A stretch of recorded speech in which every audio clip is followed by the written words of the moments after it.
13h, 14h. Europe 1, 13h. Et on souhaite la bienvenue aux auditeurs d'Europe 1 qui viennent de nous rejoindre. Céline Géraud et ses débatteurs décryptent l'actualité. Elle est entourée aujourd'hui de Jean-Claude Dacier et de Victor Hérault.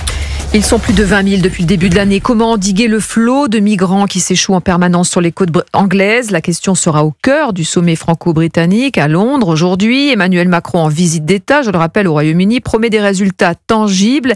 Un accord entre les deux pays est sur la table. Alors, faut-il revoir les accords de Schengen? Je vous pose la question parce que Sébastien Chenu, vice-président du RN, qui était l'invité sur RTL ce matin, elle a posé cette question. La France est prise comme une autoroute pour aller vers l'Angleterre. Ça veut dire que l'Angleterre, elle en est préservée, le Royaume-Uni en est préservé, mais effectivement, ces migrants profitent des accords de Schengen pour pouvoir passer d'un pays à l'autre. Revoir les accords de Schengen, là aussi, ça ne nécessite pas de sortir de l'Union européenne, ça fait partie de nos propositions.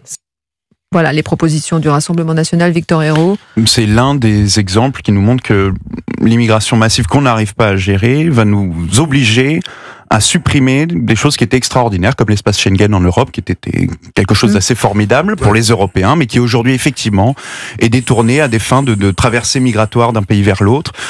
Il faut aussi, parce que le débat est encore un petit peu confidentiel, parler des passeurs. Ça, c'est quelque chose dont on parle entre journalistes, mais dans le débat politique, le débat des passeurs n'existe pas. On dirait qu'on n'arrive pas à les attraper. Exactement. On ne sait pas où ils sont, on ne sait pas qui ils sont. Il faut les considérer comme des narcotrafiquants. C'est des réseaux entiers qui font de la traite humaine. Donc il faut le dire comme ça l'est, et il faut aller les chercher. Alors, la solution n'est pas facile. Je voulais juste vous donner les détails de l'expérimentation limitée dans le temps sur laquelle les deux pays pourraient s'entendre, la France et le Royaume-Uni.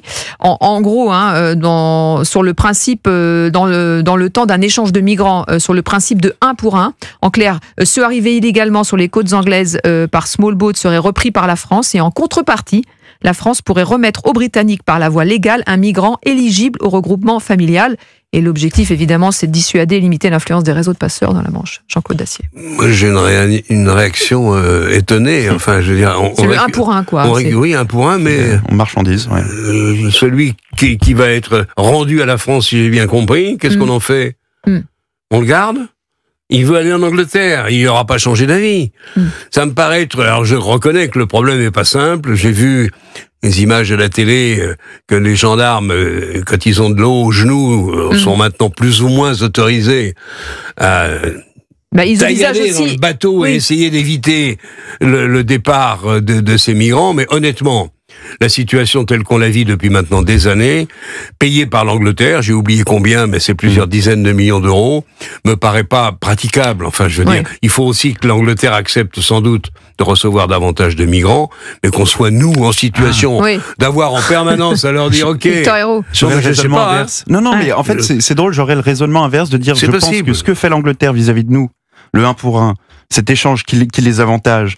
Nous, on le perçoit mal parce que ça les avantage, eux et pas nous. Mais si nous le faisions avec l'Italie, si nous le faisions avec les pays d'origine de ces migrants-là, si tout le monde le faisait en définitive, tout irait beaucoup mieux. En disant, dès qu'il y en a un qui rentre chez moi... cette idée dès qu'il y en a un avec tous nos voisins. Le problème de l'espace Schengen, c'est de dire, dès qu'il y en a un qui rentre chez moi, il peut rentrer chez mon voisin. Mais si je négocie avec mon voisin au départ, avec mon voisin négocie, le voisin qui récupère le migrant ensuite, négocie avec moi, tout va bien. S'il y a une chaîne comme ça de négociation qui dit, mais attendez, c'est pas à moi de vous transmettre le migrant, ou c'est pas à moi de le recevoir, tout ira mieux.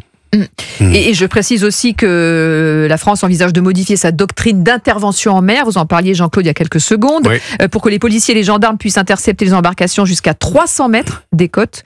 Et en contrepartie, en ce moment, ça se négocie, une nouvelle enveloppe budgétaire qui serait versée par l'Angleterre à la France. Londres a déjà versé, je le rappelle, 700 millions d'euros à Paris depuis 2018, Victor Hérault.